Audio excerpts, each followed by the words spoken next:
Assalamualaikum warahmatullahi wabarakatuh. Alhamdulillah hamdan katsiran tayyiban mubarakan fih kama yuhibbu rabbuna wa yardah. Asyhadu an la ilaha illallah wahdahu la syarikalah wa asyhadu anna Muhammadan abduhu wa rasuluh. Amma ba'd, Allahumma 'allimna ma yanfa'una wanfa' bima 'allamtana wa zidna ilma tanfa'una bihi ya rabbal alamin. Rabbana taqabbal minna innaka antas samiul 'alim wa tub 'alaina innaka antat tawwabur rahim. Allahumma inna nas'aluka ilman nafi'a wa rizqan thayyiba wa amalan mutaqabbala. Hadirin mukminin rahimani wa rahimakumullah. Puji syukur hanya milik Allah Subhanahu wa taala atas segala limpahan nikmat, rahmat, hidayah dan taufik yang Allah berikan kepada kita semua. Dan salawat serta salam semoga tetap tercurahkan kepada Nabi kita Muhammad sallallahu alaihi wasallam, kepada keluarga beliau, sahabat beliau dan orang-orang yang memegang teguh sunnah beliau hingga hari kiamat kelak. Hadirin mukminin rahimani wa rahimakumullah, yang duduk sebenarnya di hadapan hadirin pada hari ini adalah Al-Ustaz Fauzi Sultana hafizahullah ta'ala. Namun karena beliau berhalangan hadir, kami diminta untuk mengganti sementara waktu, dan insyaAllah pada pertemuan yang berikutnya Al-Ustaz hafizahullah ta'ala Fauzi Sultana akan kembali hadir dan mengisi di kesempatan yang beliau miliki. Kita doakan untuk guru kita, untuk ustadz kita, semoga Allah Subhanahu wa taala senantiasa menjaga beliau, memudahkan urusan beliau, dan Allah jaga kita dan memudahkan urusan kita semua dunia maupun di akhirat. Amin amin ya rabbal alamin. Hadirin mukminin rahimani wa rahimakumullah.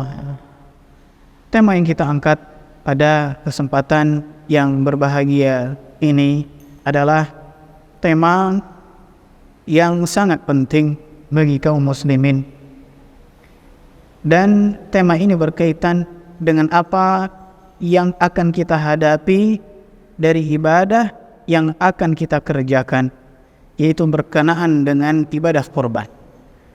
Namun pembahasan kita di sini tidaklah secara lengkap, hanya sekedar ringkasan saja karena terbatasnya waktu. Maka tema pada kesempatan kali ini yaitu berilmu sebelum berkorban. Berilmu sebelum berkorban. Hadirin mukminin rahimani wa rahimakumullah. Allah Subhanahu wa taala memerintahkan kita di dalam salat untuk memohon dan meminta kepada Allah Subhanahu wa taala hidayah berupa petunjuk Allah ke jalan yang lurus, yang mana Allah Subhanahu wa taala syariatkan kita atau wajibkan kita membaca Al-Fatihah, yang sering kita ulang-ulang dan kita baca salah satu firman Allah Subhanahu wa taala, ihdina as-siratal mustaqim, ya Allah tunjukkanlah kami ke jalan yang lurus. Dan Allah Subhanahu wa taala memberikan penjelasan apa jalan yang lurus tersebut di ayat yang berikutnya, dan itu sering kita baca.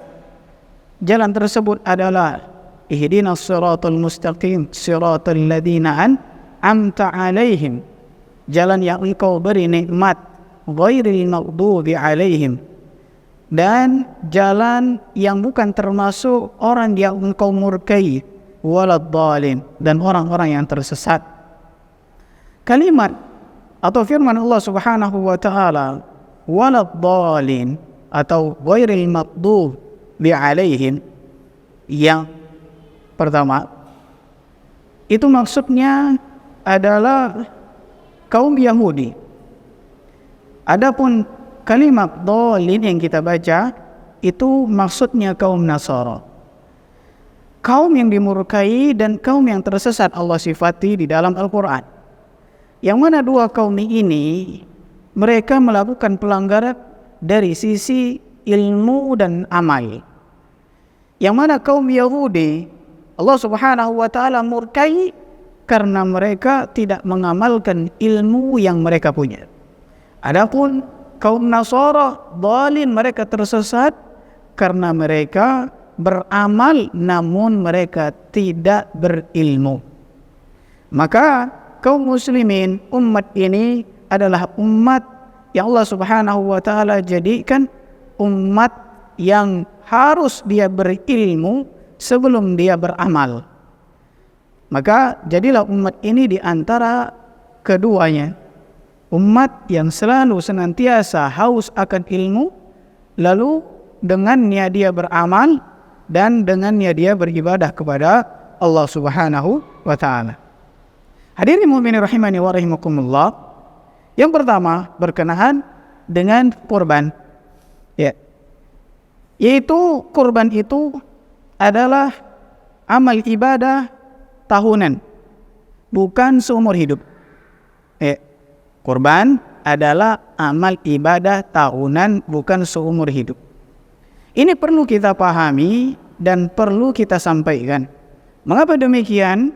Karena sebagian kaum muslimin memahami ibadah kurban adalah ibadah yang mereka lakukan hanya sekali seumur hidup saja.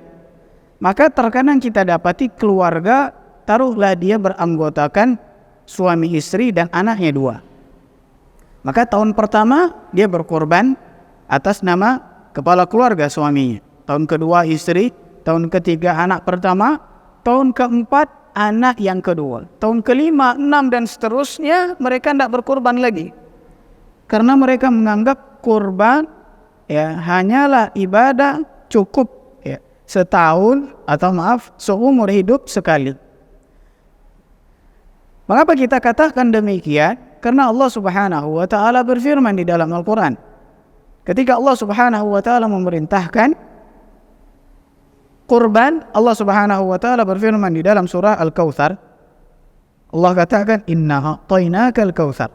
Sesungguhnya kami telah memberikan kepadamu nikmat yang banyak, yaitu telaga Kautsar. Fasholli li rabbika wanhar.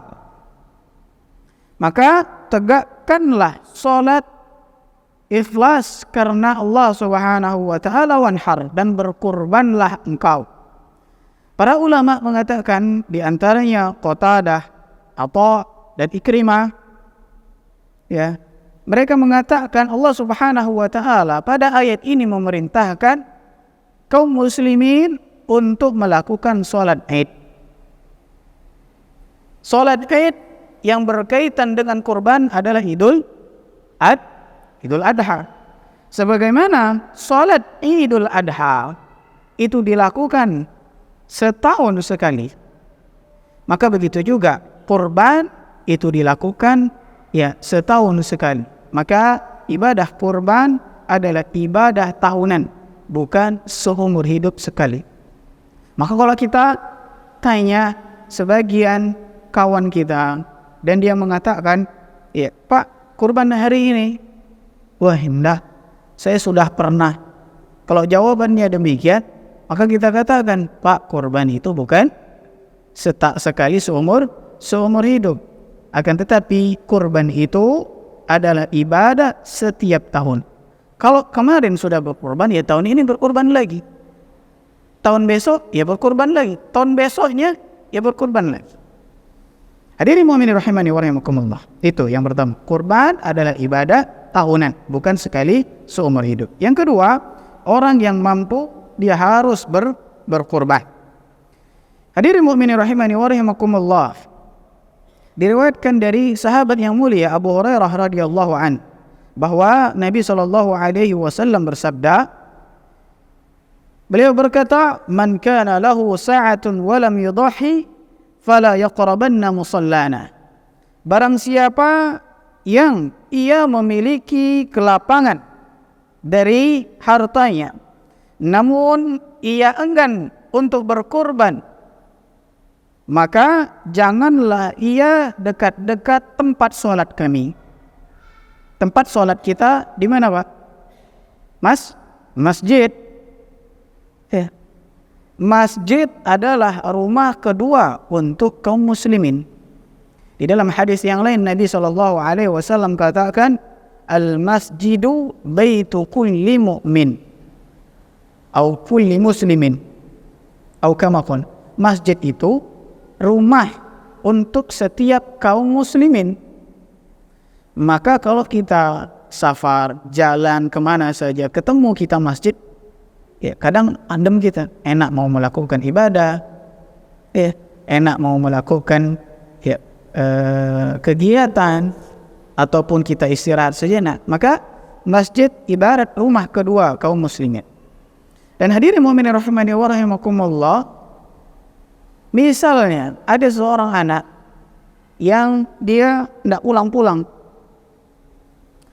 bahkan ya dalam waktu yang lama sampai orang tuanya menunggu, lalu terlempar dari mulut orang tuanya kata-kata, ya, wahai anakku, jangan kau pulang sudah, jangan kau pulang ke rumahku atau ke rumah kita, jangan dekat-dekat rumah kita lagi.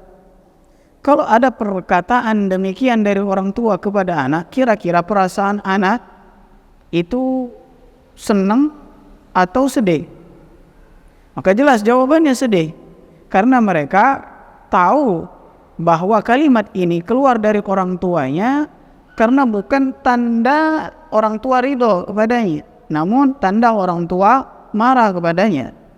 Maka begitu juga kalimat yang Nabi SAW katakan, barang siapa yang memiliki kemampuan dan dia enggan untuk berkurban, maka jangan dekat-dekat dengan masjid kami atau tempat sholat kami.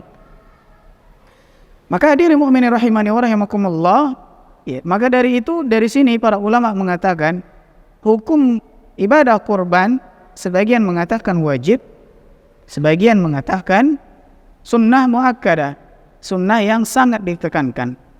Ya, ala kulli hal, ya, kalau ternyata kita punya kemampuan, maka jangan kita ragu, jangan kita enggan untuk melakukan ibadah yang sangat agung ini. Maka ketika kita mengerjakan ibadah kurban ini bentuk pengagungan kita kepada Allah, keyakinan kita kepada Allah, dan ketundukan kita kepada Allah Subhanahu wa ta'ala. Oke, itu. Yang kedua, orang yang mampu dia harus berkurban. Dan yang selanjutnya, kurban itu adalah ibadah sekeluarga. Hadirin mukminin rahimani wa rahimakumullah,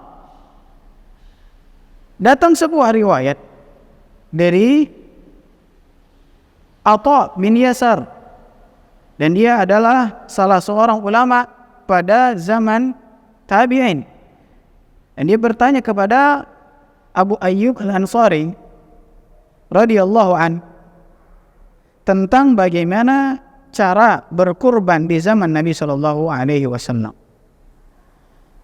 Apa kata Atha bin Yasar? Beliau berkata, "Kaifa kana ad-dhahaya fikum ala ahdi Rasulillah sallallahu alaihi wasallam?" Wahai Abu Ayyub Al-Ansari, gimana dahulu Nabi sallallahu alaihi wasallam berkorban? Maka Abu Ayyub Al-Ansari radhiyallahu anhu menjawab, qala kana ar-rajulu fi ahdi an-nabi sallallahu alaihi wasallam yudhi bi syat anhu wa an ahli baitihi fayakulun wa yut'imun.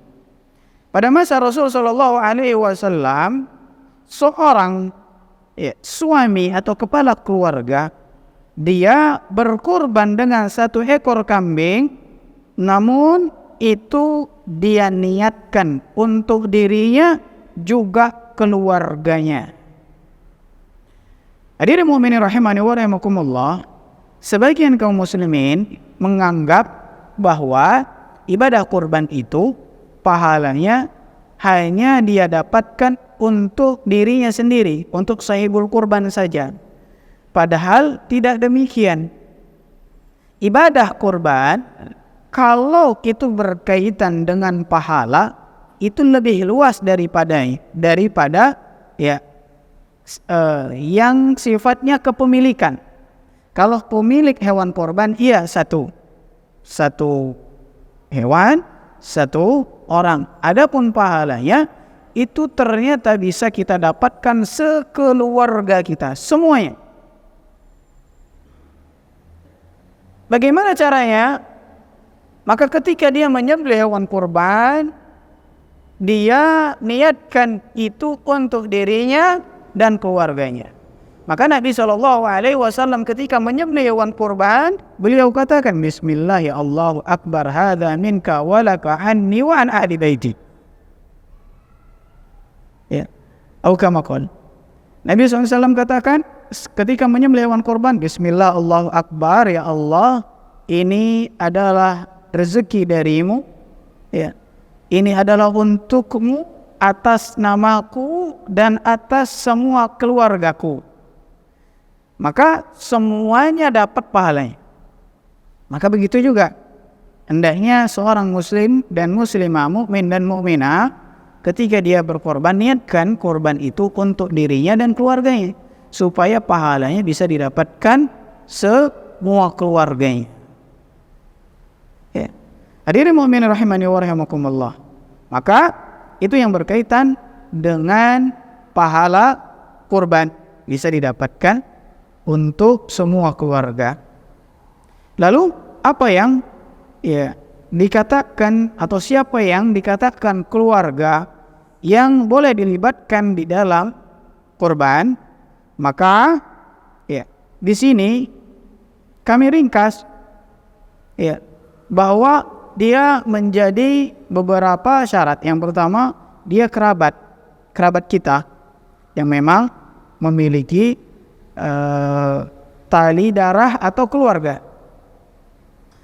Yang kedua, dia adalah seseorang yang kita nafkahi, anak kita, istri kita, ya, dan yang lain sebagainya.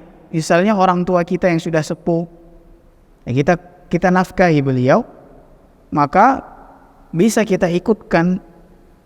Ketika menyembelih kita sebutkan, ini untukmu ya Allah, darimu untukmu ya Allah, atas namaku dan keluargaku. Maka ibu kita pun dapat. Hadirin mukminin rahimani wa rahimakumullah. Lalu yang tinggal juga satu atap dengan kita, ya, anak kita. Kalau ternyata anak kita tidak tinggal satu atap dengan kita, misalnya dia sekolah, kuliah, maka tetap dikatakan dia tinggal satu atap, karena kuliahnya dia atau perginya dia untuk menuntut ilmu itu bukan berarti dia keluar dari keluarga kita, namun sekedar hanya untuk menuntut ilmu. Maka kalau dia termasuk kategori ini, keluarga kita, dia akan dapat pahala dari korban kita. Iya, dia kerabat, keluarga, orang yang kita nafkahi, lalu juga dia tinggal satu atap dengan kita. Maka hadirin mukminin rahimani wa rahimakumullah, ya, idealnya target takmir untuk mengadakan kurban itu sejumlah kakak kaum muslimin yang mampu. Maka satu kakak cukup kita katakan satu hewan kurban dan yang lain bisa mendapatkan pahalanya. Taruhlah kalau kakak kaum muslimin di situ yang mampu ada 200 kakak. Kalau ternyata ketika ditanya berapa yang kurban hari ini, Pak? Atau berapa kakaknya yang mampu kaum muslimin 200? Berapa yang kurban hari ini? 2 sapi. 2 sapi berarti berapa orang? 14 saja, jauh sekali. Yang lain mana? Tidak mampu. Tadi dikatakan 200 yang mampu. Sekarang giliran korban jadi tidak mampu. Tapi kalau ternyata ketika penyelenggaraan itu takmir berhasil mencari target kurban atau mengadakan kurban dengan jumlah kakak sesuai yang mampu, taruh 200 kakak, ternyata 200, itu kita nobatkan jadi takmir abadi. Takmir yang sukses. Hadirin mukminin rahimani wa rahimakumullah. Maka seseorang hendaknya dia tahu bahwa ibadah kurban adalah ibadah tahunan, ya, bukan ibadah seumur hidup sekali. Dan hadirin mukminin rahimani wa rahimakumullah, ya. Lalu apa? Ya, batasan mampu. dikatakan seseorang itu mampu untuk berkurban. Maka di sini kita akan membahas bolehnya ya seseorang itu berkurban dengan dana seminimal mungkin. Bukan yang paling afdol. Kalau yang paling afdol jelas yang terbaik itu yang lebih bagus. Namun kalau kurban minimalis bahasa kita seperti apa? Jadi semua orang bisa melakukannya dengan standar minimalis dan dikatakan dia mampu.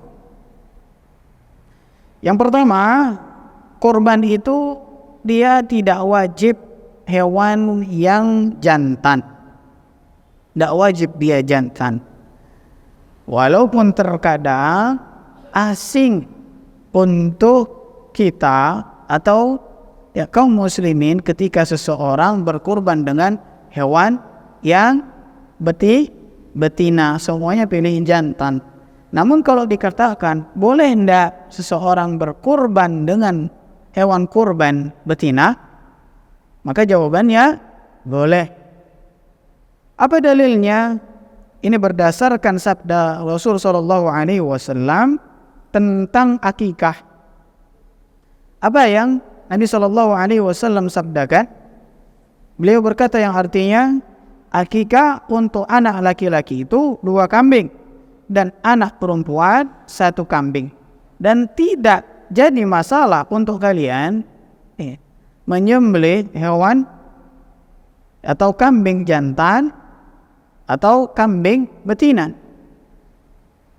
Mau jantan boleh, betina boleh. Maka ketika akikah ini dibolehkan kata para ulama dengan menggunakan kambing betina, maka boleh juga kurban dengan kambing betina. Karena syarat-syarat yang berkaitan dengan akikah sama dengan syarat yang berkaitan dengan kurban.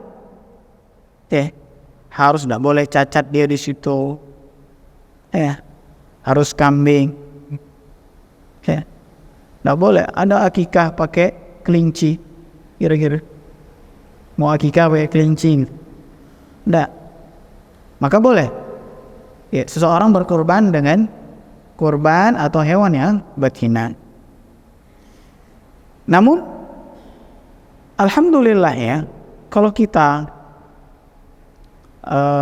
cermati jumlah hewan jantan dari spesies yang sering digunakan untuk kurban itu banyak dari kalangan jantan.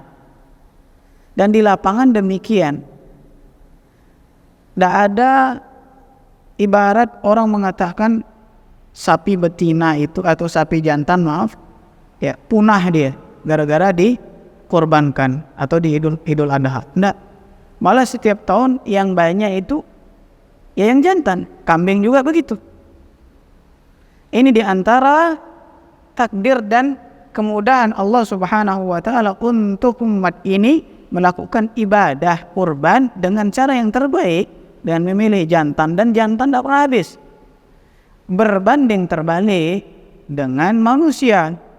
Kalau manusia lebih banyak yang laki-laki daripada yang apa Pak?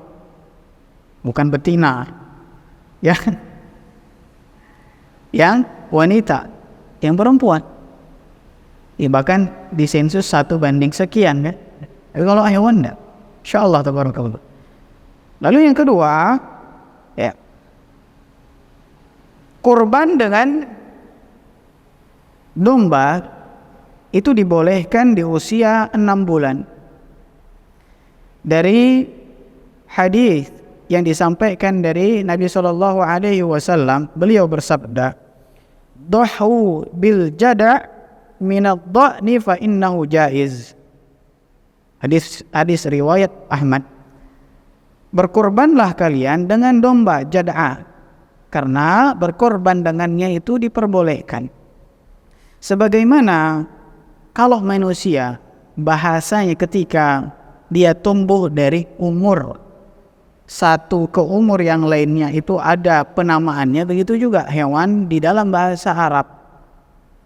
Maka kalau kita manusia mungkin ada proses yang kita sebut ketika itu berumur dia digolongkan bayi, beranjak sedikit besar jadi balita, habis itu jadi anak-anak, habis itu jadi remaja, begitu. Kalau bahasa Arab pun demikian. Maka jada'ah ini adalah domba yang umurnya 6 tahun. Dan dia punya penyebutan ya, atau dia punya kakak di atasnya yang kita sebut dengan musinna. Di atasnya lagi ada bintu labun.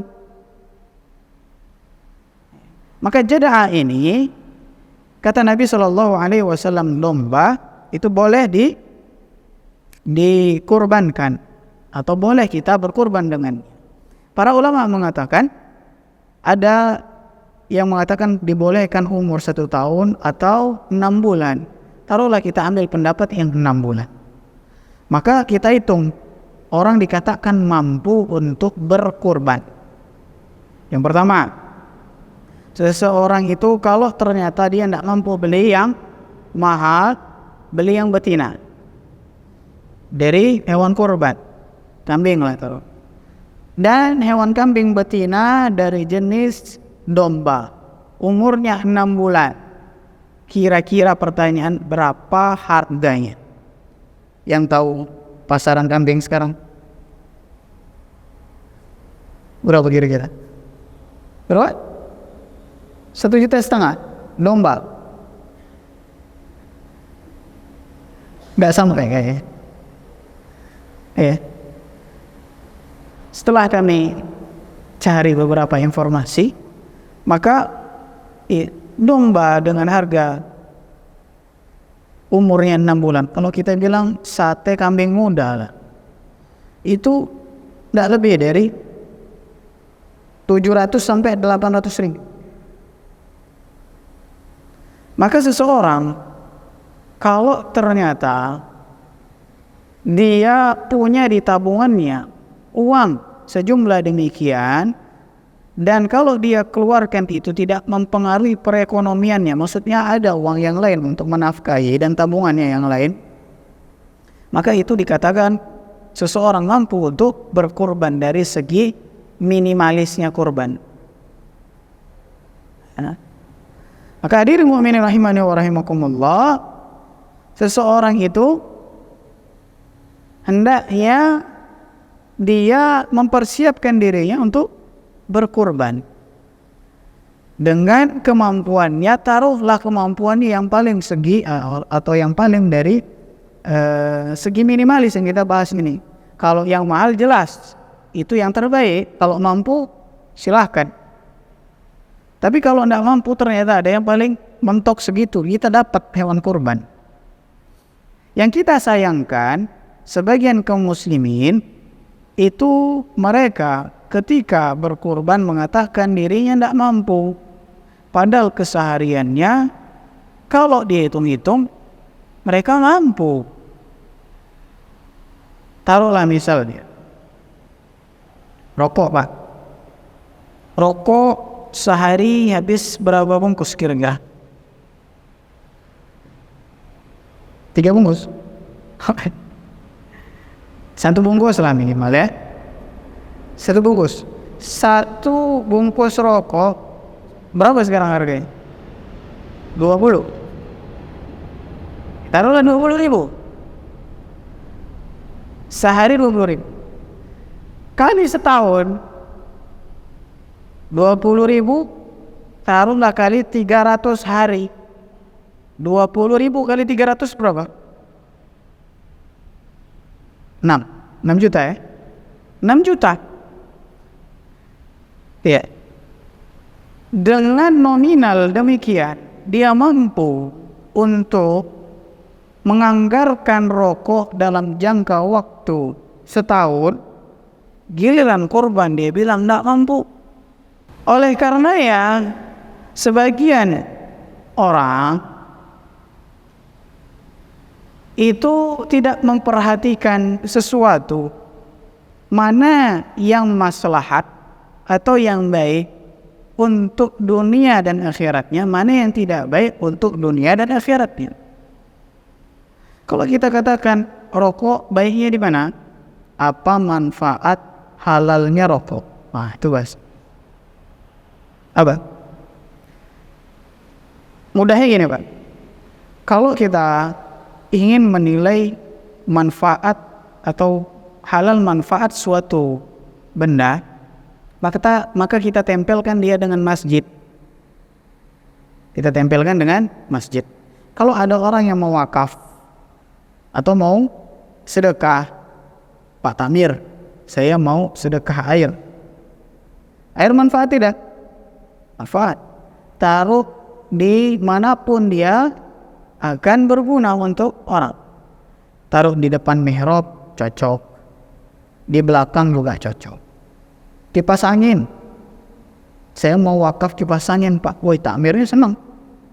Siapa yang nggak mau dapat wakaf kipas angin? Manfaat sekali. Sekarang ada orang mau wakaf rokok. Kira-kira cocoknya rokok ini ditaruh di mana? Samping mihrab atau samping mimbar?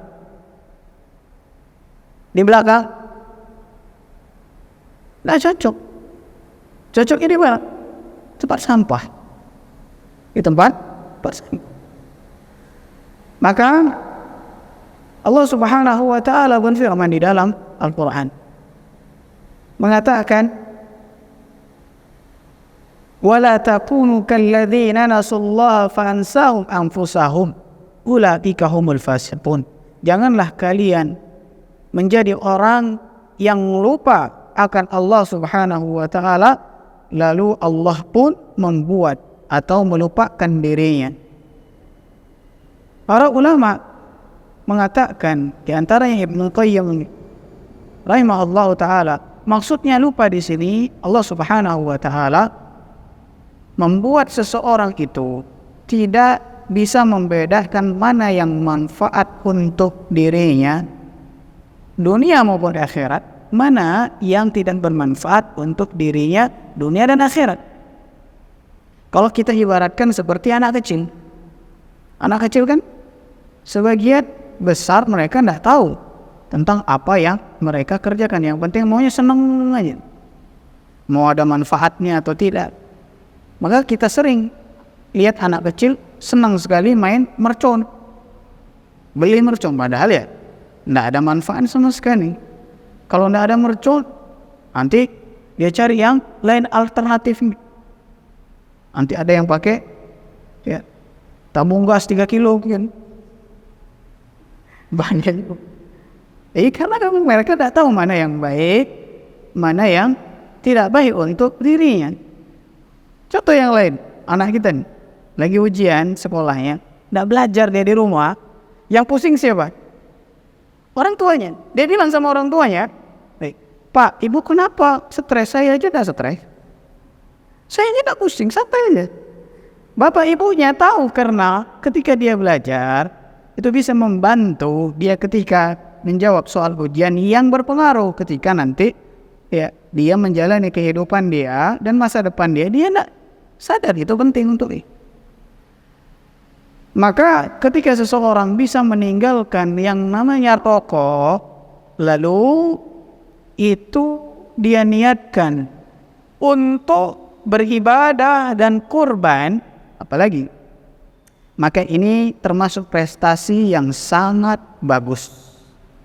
Dan percayalah, Allah Subhanahu wa taala akan mengganti dengan yang lebih baik kalau kita meninggalkan sesuatu yang buruk itu karena Allah Subhanahu wa taala.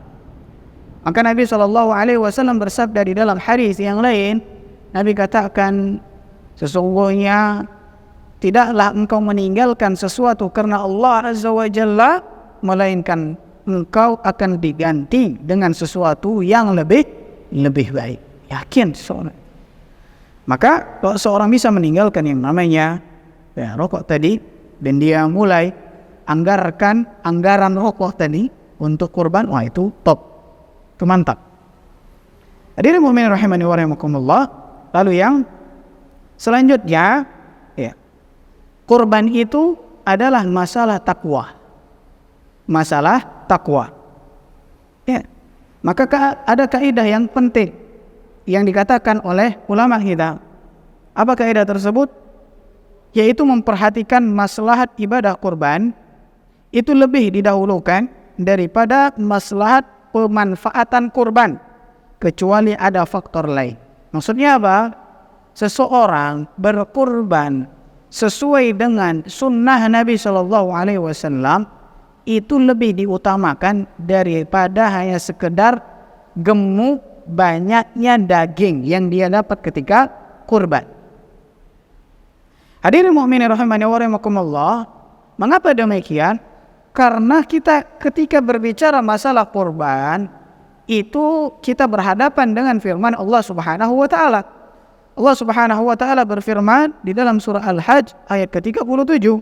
Allah katakan, "Lan yanalallaha luhumuha wala dima'uha, walakin yanaluhu taqwa minkum."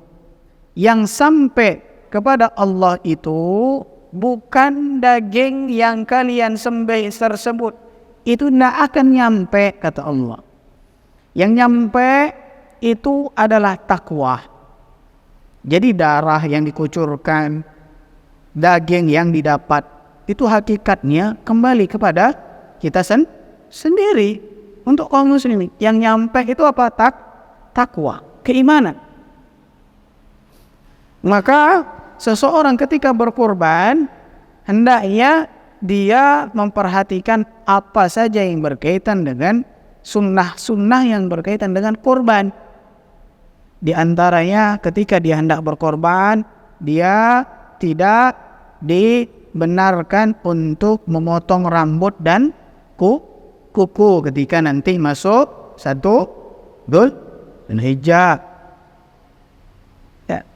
Lalu ketika dia berkorban disunnahkan dia untuk menyembelih hewan kurbannya dengan tangan sendiri. Kalau pun tidak bisa, dia disunnahkan juga untuk menyaksikan hewan kurbannya. Lalu dia juga disunnahkan untuk memakan sebagian dari hewan kurbannya.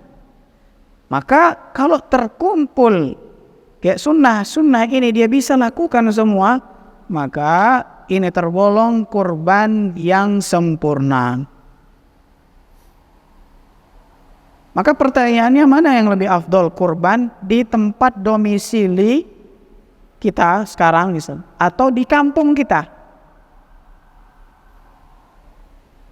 Maka jawabannya tadi, kalau kita di kampung dan kita berada di kampung dan kita bisa melakukan semua sunnah yang tadi, maka itu afdol, itu baik. Tapi kalau kurban kita di kampung lalu kita di tempat kita merantau, kita tidak bisa nyembelih, tidak bisa nyaksikan, tidak bisa makan, maka ini lebih baik dia berkorban di tempat domisilinya.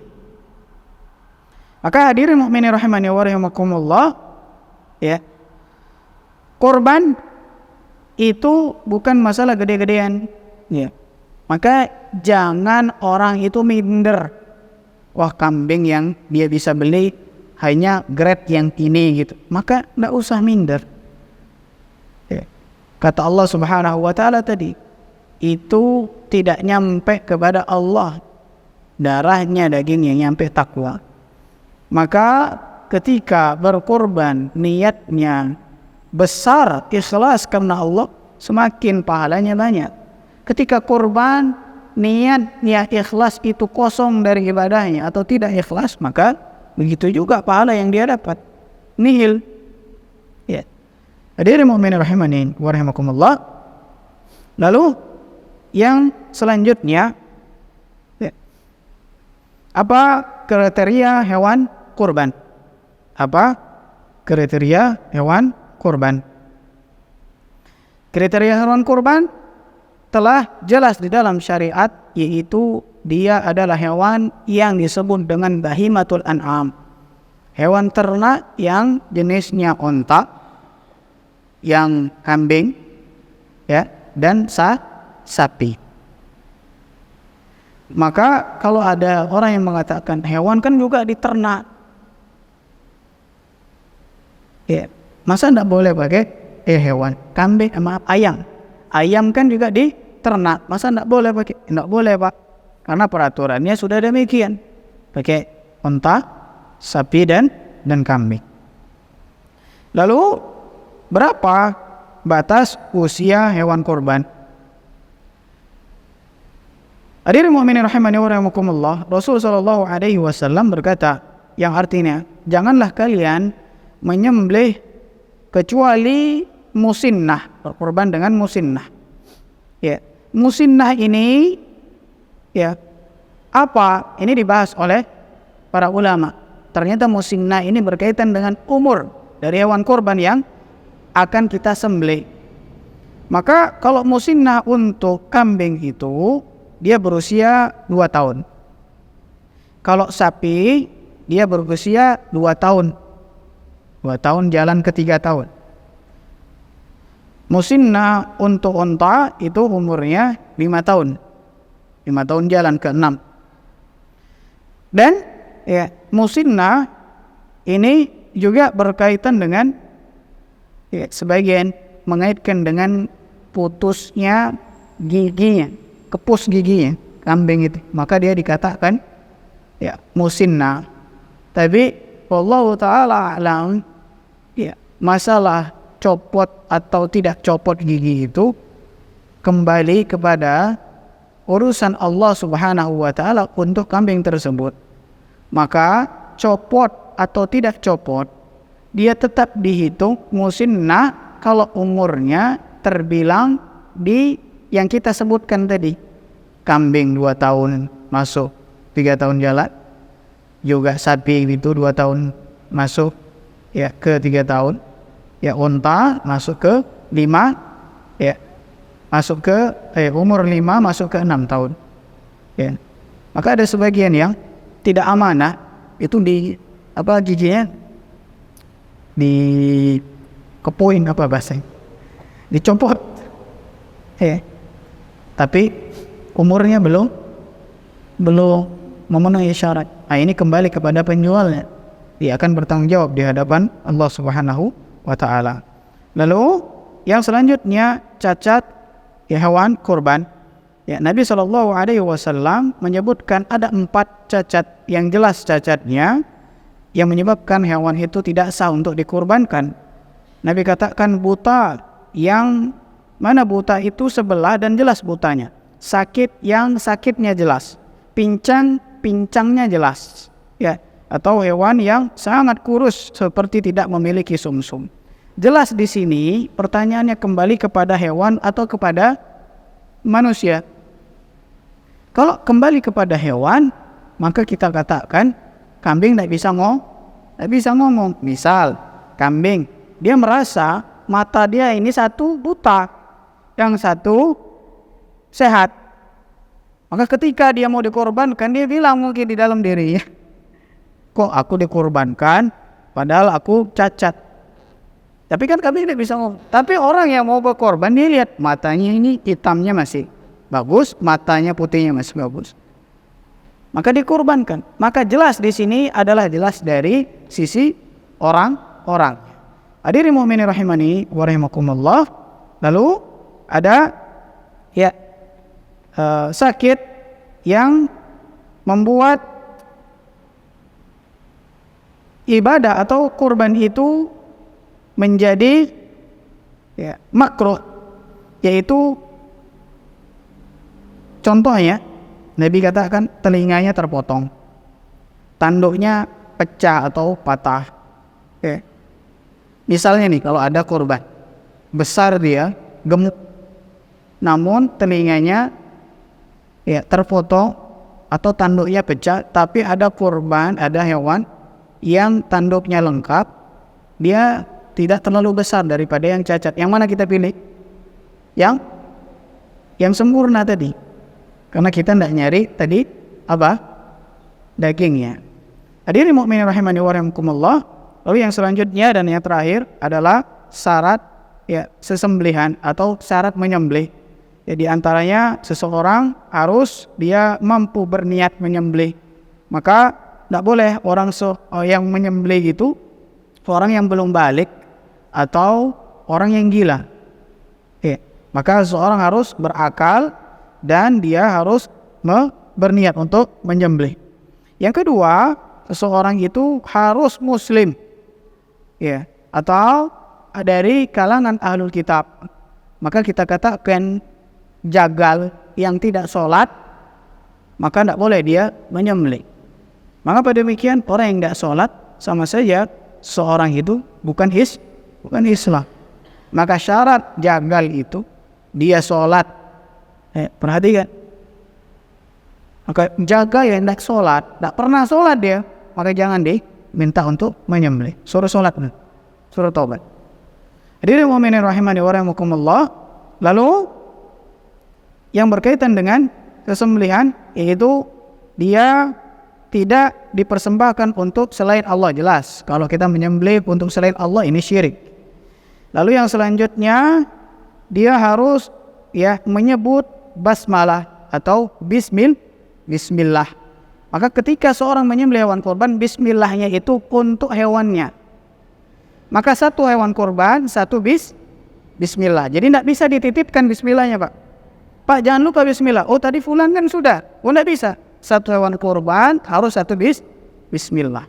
Maka tidak boleh juga seseorang menyembelih hewan kurban, ya, pakai alat gitu.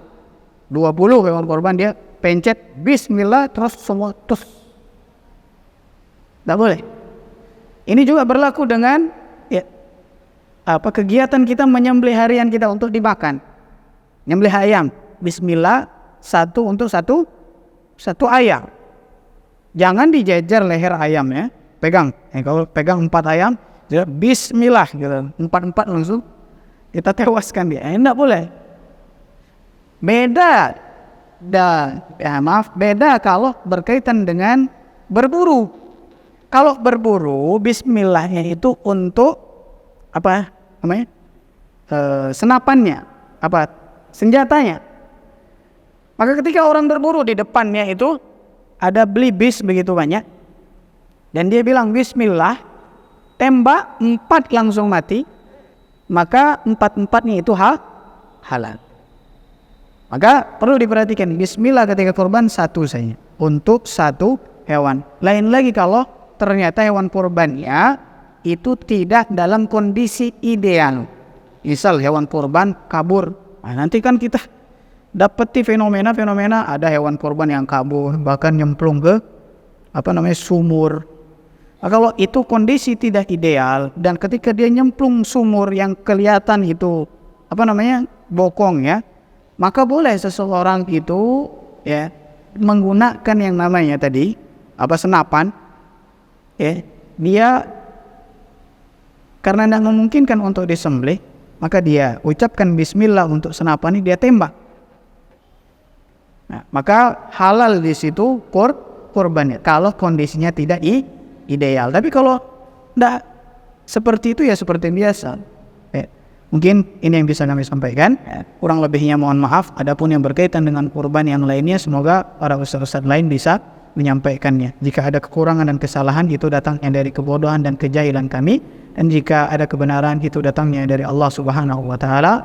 Aqulu qawli hadza wa sallallahu ala Muhammad wa ala alihi washabihi ajma'in. Subhanakallahumma wa bihamdika asyhadu an la ilaha illa anta astaghfiruka wa atubu ilaik. Assalamualaikum warahmatullahi wabarakatuh.